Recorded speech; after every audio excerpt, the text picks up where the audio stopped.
G'day everyone, welcome to another episode of the Purple Coloured Glasses. I'll be going through my tips for round 13 and how Freo will go against the Hawks this week on Saturday. So the first game, time of recording has started, but I had tipped Richmond before it got underway. They look like they were starting strong. But let's talk about why I tipped them from the outset. I think their form has been a little bit better than Port's. Port came back from their 5-0 start to be at 5-6. Richmond are at 6-5. They're both a bit flaky, these teams. I've seen a bit of chat saying Richmond are sort of back to some of their previous good form of the last couple of years. I don't quite believe that. I still think their backline gives up scores quite quickly at times, whether that's a backline or a midfield pressure component. So they can look really good and give up big leads like they did against Sydney, and they've done it a couple of times this year where they've really thrown games away from winning position. So you have to give them credit though for getting in those positions in the first place. Port have recovered their poor start to the year, but they haven't really been that convincing. It's good for them. They've got Dixon back. They're going in with no real recognised ruck, and interested to see how that goes for them. So Port really just haven't had that drive, and they look. It looks hard for them to score goals. So maybe that changes with Dixon coming back, and I think it's his second game, gets a bit of continuity, and that'll help them. But I'll be going for Richmond in this one. I think it'll be a close-ish game. There are some hard games to tip this week. Next up is Bombers against Carlton. As you probably know, I'm not hot on the Bombers. I think they are a chance in this game just because it's their 150th anniversary. Expect them to sort of come out for a quarter and fly the flag a bit, but Carlton should win this game. Wiedering is out, but really, there's not... Outside of Peter Wright, who's the dominant forward for Essendon? They don't really have anyone up forward. Their key position players aren't amazing. So I think as long as Carlton get on top in the midfield, which is their strongest area of the ground, they can just limit some of those entries into Wright, and I think they'll be fine. They might come hot out of the blocks, Essendon, and then Carlton just have to wind them back in, but I think they'll be fresh coming off the bye, Carlton. So I'll be tipping them in that one. The next game is Freo against Hawthorn. Forecast to be rain, but not as much as was probably originally predicted. Looks like it's going to be heavy rain on Friday and Sunday. We'll drizzle a little bit. Hawthorn have been decent in the wet.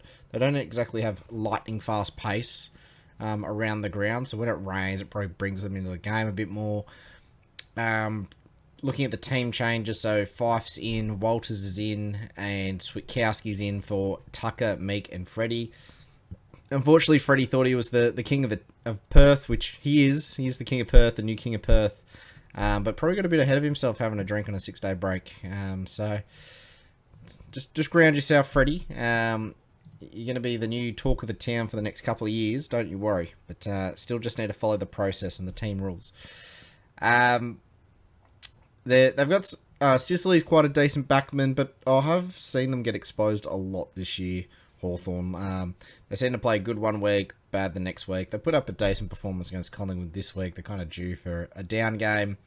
I think my boys will get up quite easily in this game. If it does rain, I think the margin becomes a lot closer. I think we'll learn. So I don't see us getting sort of upset in the rain, but it does really give Hawthorn a chance in those sort of conditions. Be good to see Logue kick a couple more goals. I'm excited to see Switter back. It's good to have Fife back and Walters back. So just came for another real solid performance. I don't want the team to get too far ahead of themselves. Yep, you've knocked off Melbourne and Brisbane, but you've got to win these games as well. Brisbane against St Kilda. I've gone for the upset in this game. I've tipped the Saints. I think they're playing a bit better than people are probably giving them credit for.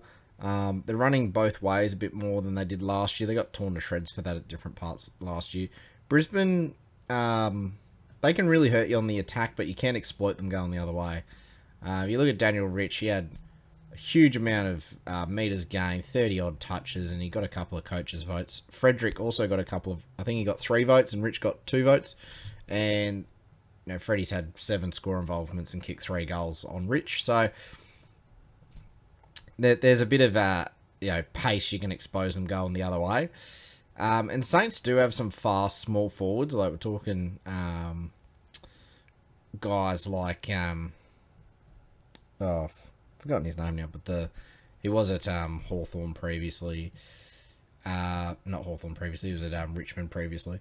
I think Butler as well. So they got some good guys there. I think Max King's playing well.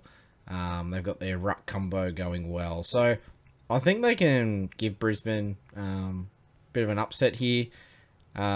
Brisbane aren't playing that well. There's just sort of the expected response. They'll just rock up and smack Saints. Steele's probably a big out for this game, but in the midfield last week, sort of outside of, I think it was Cam Rayner was fairly influential, but Lockie Neal was down. Zorko seemed like he was just trying to go around knocking out blokes. Zach Bailey played well up forward, but their backline looks gettable at the moment. Harris Andrews playing nowhere near what he used to, way below his capability. I think Max King can get a hold of him. And then you've got Marcus Adams probably not playing as well as he was at the start of the year. The Saint Kilda player I was talking about earlier was Higgins. Yeah, so I'm tipping the Saints in an upset in this game. I don't think it'll be a massive margin. Saints haven't really blown away any of the top teams that when they beat them this year, so I'll just go 11 points in that one. GWS against North Melbourne. Are North a chance? Maybe, I guess. But I don't think they'll beat the Giants. Giants haven't been that impressive this year, but North Melbourne are just a tier below. And then the game, the Queen's birthday game, Melbourne against Collingwood. I agonised for ages about whether I'd be tipping Collingwood in this game, and I was tipping them and not tipping them. Been thinking a lot about the whole Steve May thing throughout the week and how much of an impact that'll have, etc. Their backlines look really disorganised without him there. Can Collingwood take advantage of that? They can. They've got, DeGoey, Myercheck, these types of guys running around. Definitely a chance, but I think Collingwood are sort of still when their best team is playing, they are legitimately a good side, and I give them every chance to knock Melbourne off this week. I just think Melbourne, it's got a bit of a rocket up them. And this is the exact opposite logic I'm applying for the Brisbane St Kilda game. I think Melbourne just do need to respond. Petrarca's been down the last couple of weeks. Gawn has been an absolute champion. He did a lot to try keep his team in the game against Freo, and he kicked 3 goals last week against Sydney. So he's playing quite well. He just needs a bit more organisation behind the ball. And they need to be a bit more dangerous in the front of the sticks. But in both the Freo and the Sydney games, they were 20-odd points up. So they've been playing well enough to get in front, and then it's like things sort of just fall apart when the pressure gets turned up another level. Or if there's a few tactical changes made, or if some players are just playing a little bit under their level and the other team gets a hold of them. So I'll be going Melbourne, but not with that much confidence. I'd say maybe 55-60% confidence in this game. I do think Collingwood are a red-hot chance, but I do think maybe some of those younger players are due to have a bit of a down game. They are playing quite well at the moment, but from my experience watching Freo the last couple of years, it's very hard to sustain that week in, week out. So those are my tips for the week. Short round, 6 games. Let me know what you think. Leave a comment and let me know what you think your upset will be this week. Thanks, everyone. Catch you later. Bye.